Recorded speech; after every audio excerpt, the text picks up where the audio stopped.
We have been here before. As a student of our tradition, I recognize the shared repeating descriptions of these moments. The temple was destroyed in Jerusalem in 587-586 BCE, and Jews were exiled to Babylonia.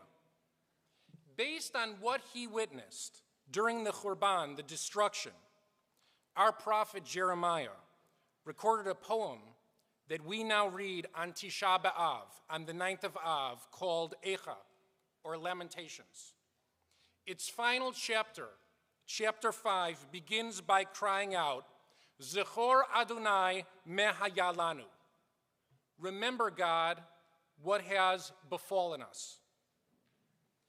We are not the first generation to gather on a Rosh Hashanah that squarely sits between two chapters of Jewish history.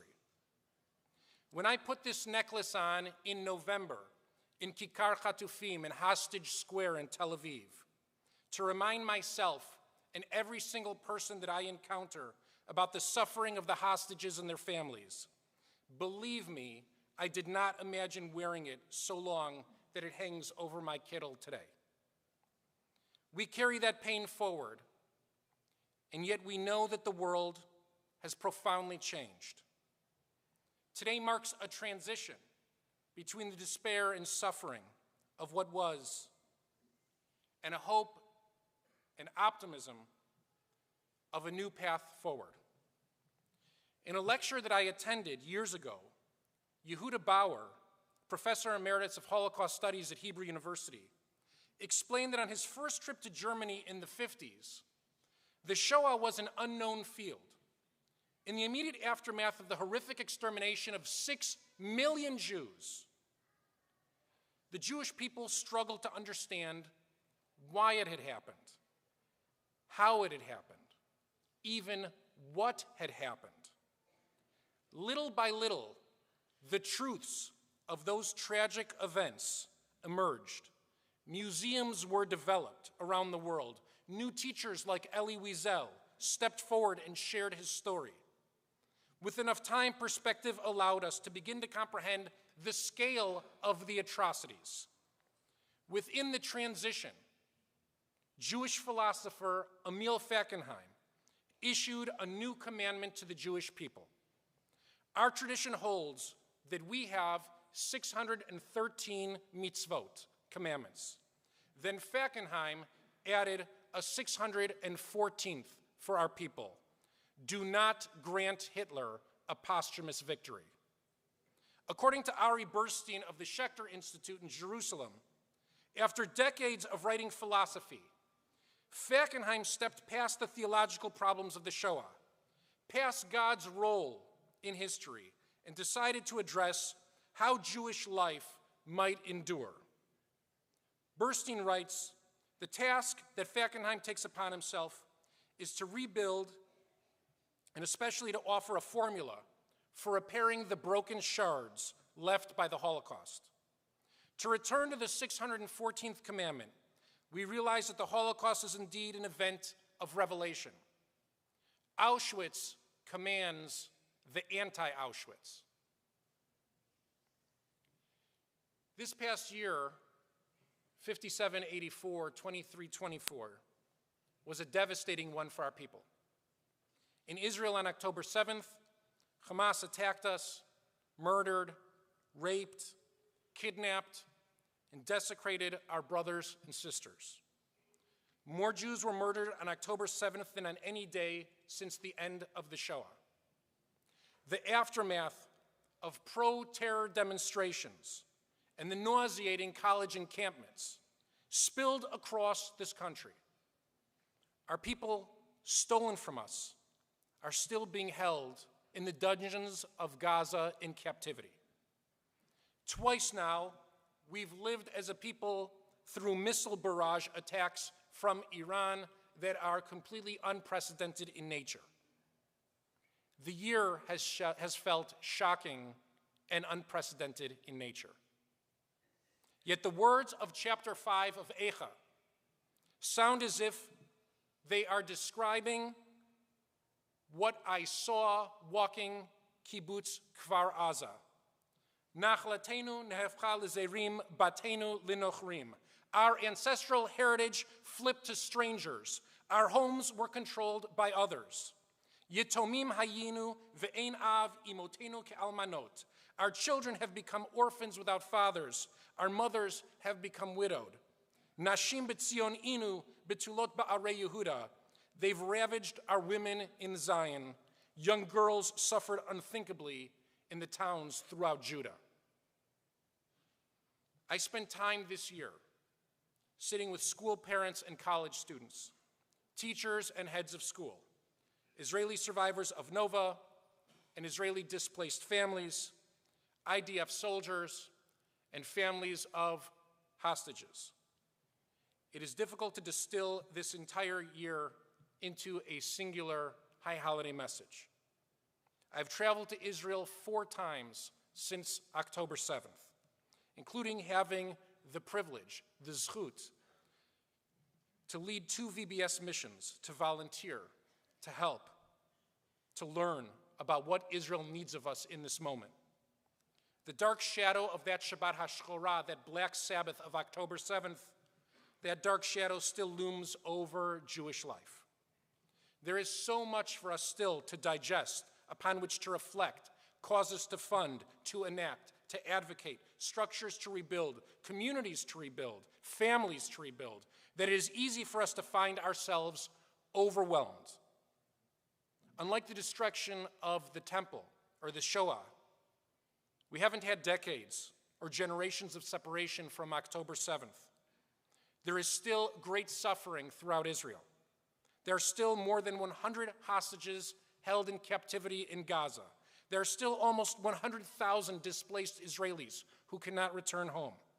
The global terror infrastructure needs dismantling, from Iran to Gaza, from Lebanon to Qatar, from UNRWA throughout the halls of the United Nations. There are so many challenges. There are so many challenges that it is easy to find ourselves overwhelmed, paralyzed. It's easy to yearn for simpler times, to recoil back to the before, but we cannot go back to the before. While we have not yet emerged from the darkness itself, we have to begin formulating a path forward.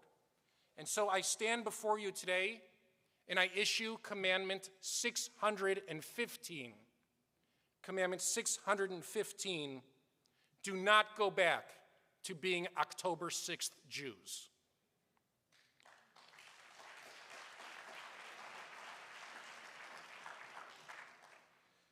For Jews, the world of October 6th was a fantasy of false security, both in Israel and the United States.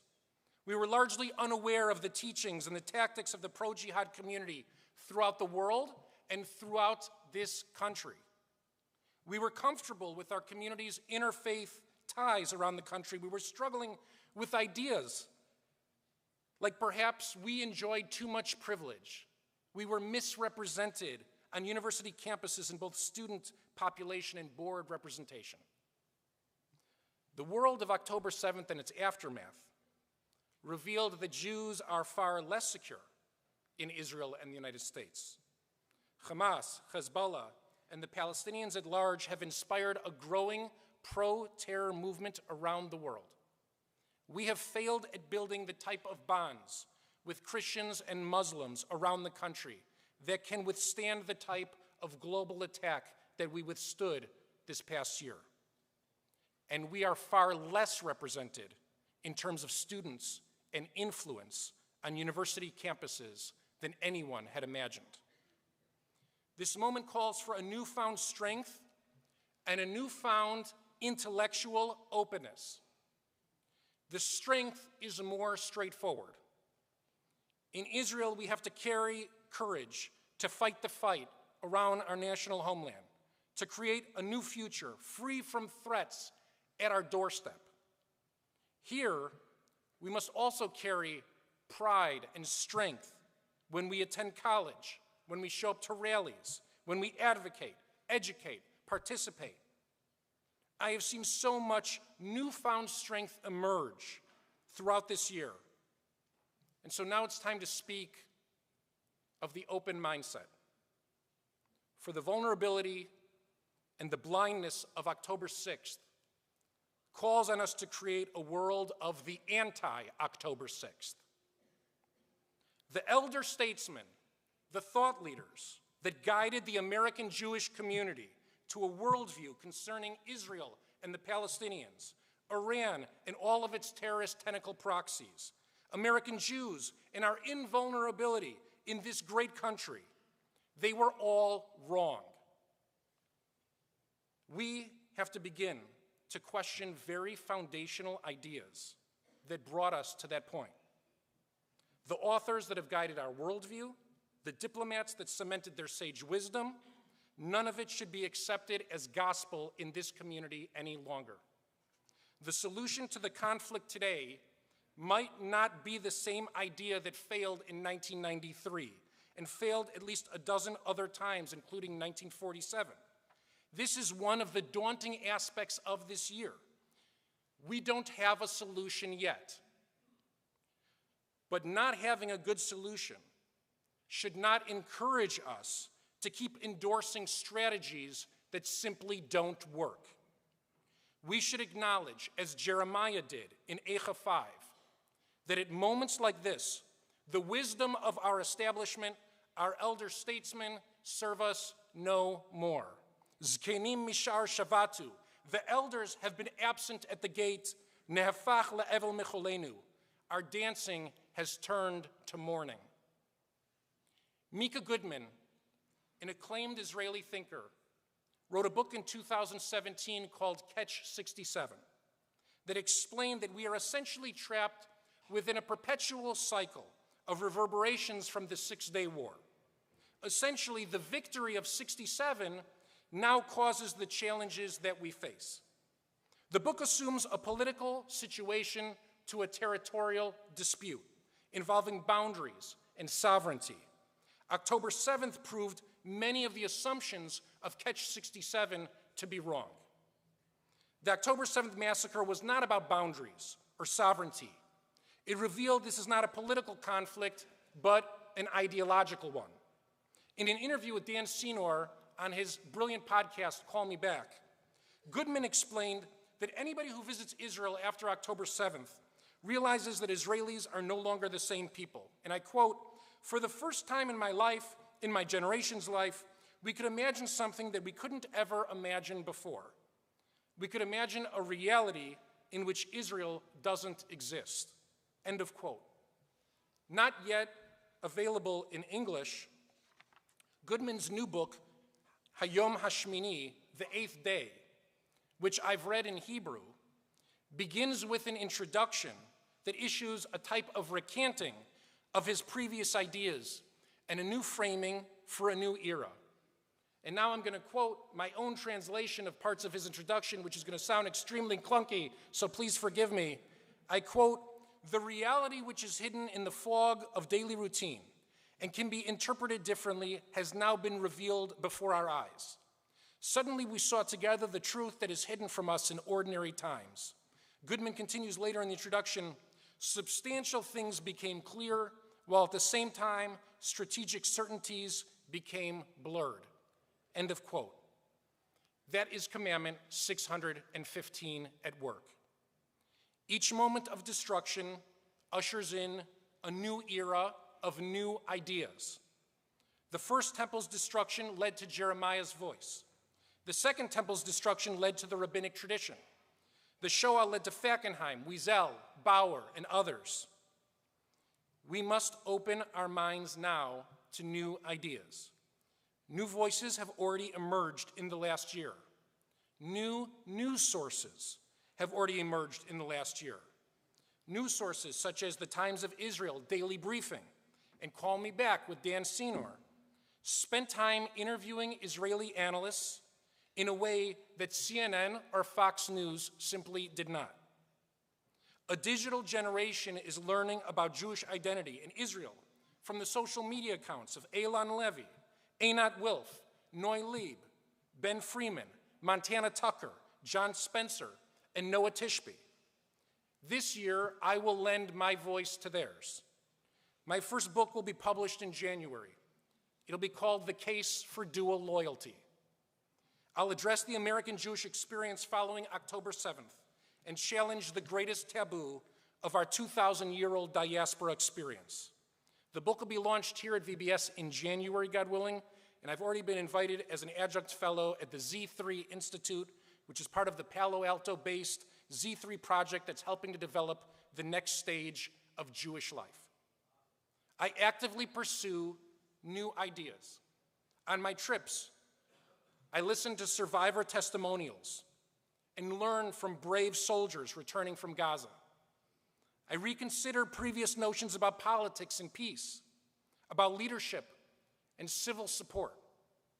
Here in this country, we should be reevaluating assumptions as well.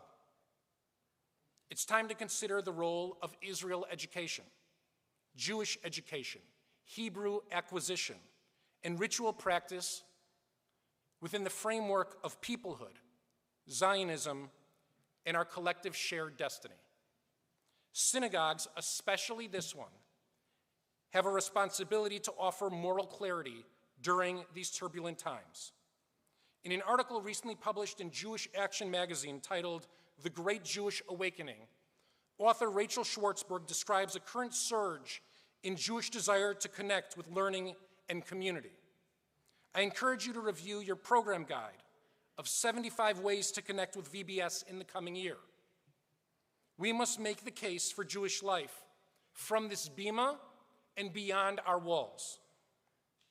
In an interview with the LA Times in December, I argued during Hanukkah that Jews must keep our mezuzahs up on our homes, even in the most frightening, most daunting times, because we cannot cower in the face of adversity. For this reason, VBS brought historian Gil Troy here for a weekend and welcomed teens from across LA to our campus to learn Israel's narrative. We have to give our high school and middle school students the tools they need for college. Yet I have to admit from the Bima on Rosh Hashanah, I feel like we, the clergy and staff, are constantly battling parents concerning soccer and Little League obligations. Let me be clear. It's not only because most of the Little Leaguers in this community won't make the Dodgers that I think they should attend Hebrew school and Israel programming here on Sundays. But it's actually precisely because I think there's a chance that one of our kids will make the Dodgers. And it would be an absolute lost tragedy if they didn't walk onto that field at Dodger Stadium, prepared to express pride in their Jewish identity, support for the state of Israel, and prepared to sit down during high holiday games. Our community needs to learn to listen without preconceived prejudice based on other issues. I have heard examples of moral clarity about Israel and rampant anti-Semitism from the right and from the left. Ben Shapiro, Douglas Murray, Bill Maher, and Van Jones all prove that one's political party does not determine one's post-October 7th moral clarity. Nafla ateret roshenu oina lanu ki chatanu. The crown has fallen from our heads. Woe unto us, we have been mistaken. We cannot afford to be mistaken any longer. We cannot afford for any one of us to any longer claim ignorance on Jewish affairs or Israel.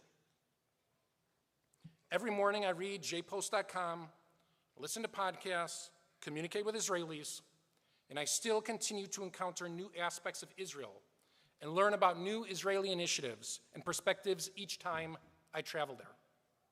This year I have been introduced to heroic people and their organizations. Some of them existed before, like Leket and Yamin Ord.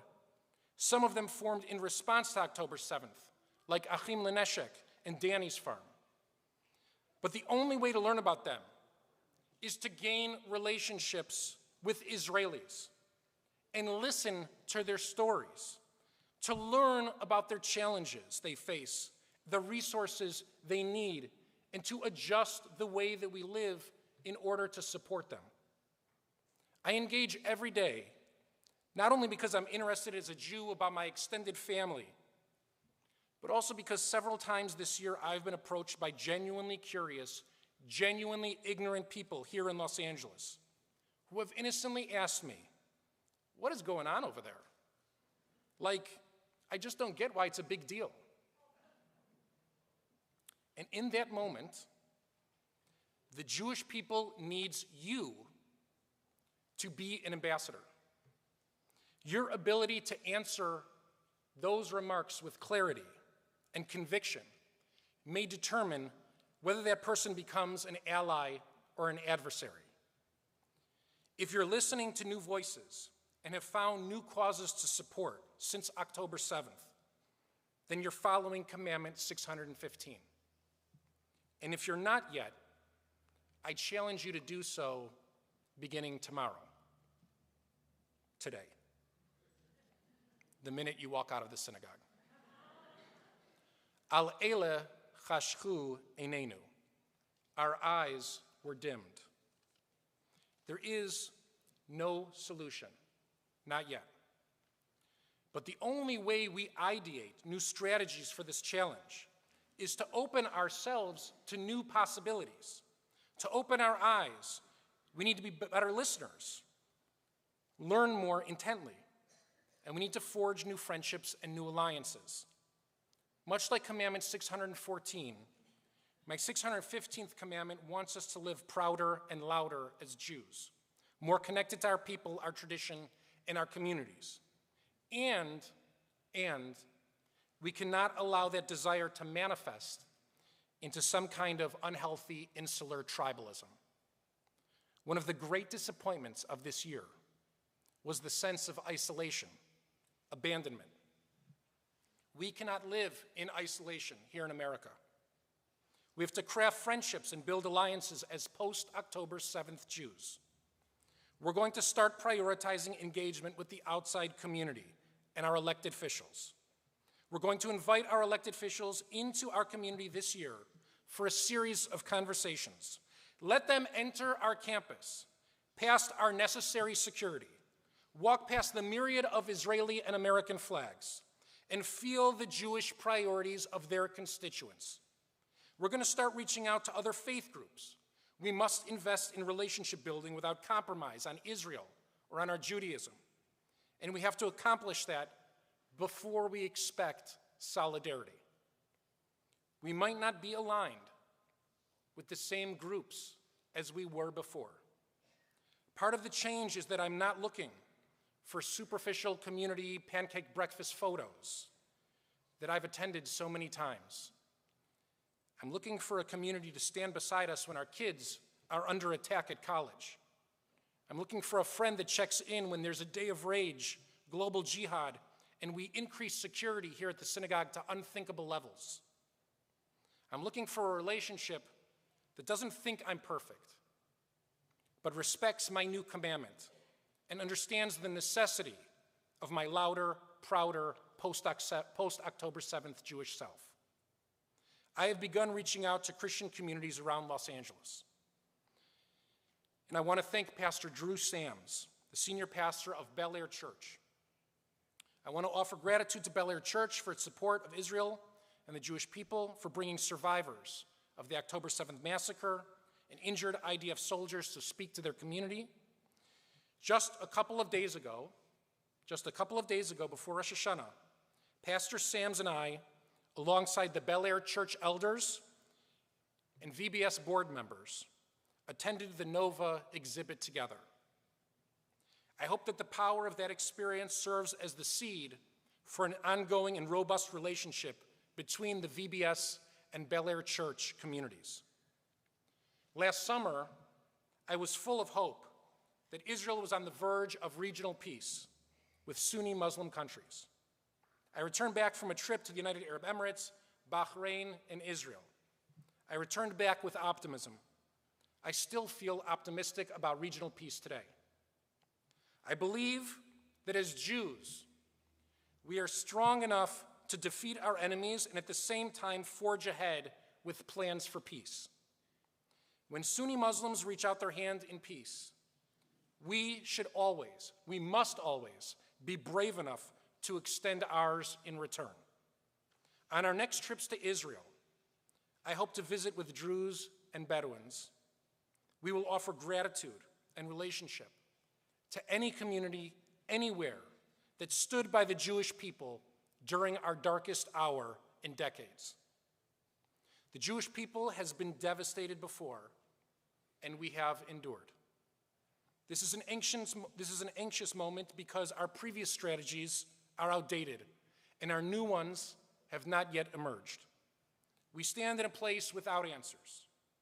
Yet this is a time for me of tremendous optimism, of tremendous hope. It's this time of year we remember the challenge of a great drought that faced our people. Well-established rabbis from the first century, the who's who of the Mishnah, stepped before the ark and offered prayers. None of their prayers were answered. Then an audacious second career rabbi, Rabbi Akiva, stepped before the ark and innovated a new formula for prayer. For the first time, he uttered the words, Avinu Malkeinu. Immediately, the heavens opened, rain poured forth, and our prayers were answered. We still utilize that formula today as a reminder of what's possible. Who amongst us has the courage and boldness required for the beginning of our next chapter? Who amongst us can think of a new way to articulate an old, abiding hope of our people? It could come from this group. As a matter of fact, I believe it will come from a group exactly like this one. My faith always lies in the Jewish people. We are innovators, complex thinkers. We are a people of prophecy, of resilience, of optimism, of eternal hope. We have faced these kinds of daunting transitions before. We can carry courage and resilience together into our shared future. We finish reading chapter 5 of Eicha with the following verse, Hashivenu Adonai elecha v'nashuva chadesh yameinu kekedem. Return us, God, toward your will, and we will come. Always remembering that we've survived and thrived as a result of days just like this before. October 7th closed a chapter of Jewish life, and it also began this new one. I draw optimism from the courage of the young IDF soldiers that I meet. I draw resiliency from the civilian volunteers who heard the call to duty and simply acted. A moment of darkness yielded a moment of promise. New leadership is rising. We have to support them. New voices are speaking. We have to listen to them. New worldviews are taking shape, and we must be open to joining them. It's up to us as a Jewish people to be open to this moment. Much has changed this year, but in the year 2000, Rabbi Shalom stood on this bima and said, Jews do not despair. Without a clear plan forward, I feel the optimism of our narrative pushing us toward a better day. Those who seek to glue back the shards of the shattered world of October 6th will be rendered part of our past alongside it. As a community, let us observe Commandment 615. Let us move beyond October 7th together with a new mindset. Let's remain open to new ideas, maintain courage to always express our Jewish identities, and do not stand overwhelmed at the prospect of enormous tasks ahead of us. We always find strength and resilience and courage within the arms of one another. I wish I could have held the Jewish people in Jerusalem in 586 BCE, who lived in the times of Eicha, and assured them that Jewish life would continue in diaspora after the Churban. I wish I could have held the Jewish people in the year 70, who watched the Romans burn Jerusalem to the ground, and assured them that the rabbinic tradition would cause Judaism to flourish around the world. I wish I could have stood and held the Jews in Auschwitz and assured them that only several years later, David Ben-Gurion would stand in an art museum in Tel Aviv and declare a nation state for the Jewish people. I wish I could, but I can't. I can't hold them, but I can hold all of you. And I can assure you that we are in the midst of a daunting transformation, a transition from what was to what's next. And the key to our transition is to move through it together with a sense of resilience and openness to change. Hashivenu Adonai elecha v'nashuva chadesh yameinu kikedem. We've survived times like this, and we will build again. We will dance again. We will thrive again. We have much work to do this year as a people, as a community, as a family, constructing for ourselves a brighter tomorrow. I profoundly believe that we can do it. Shana Tova.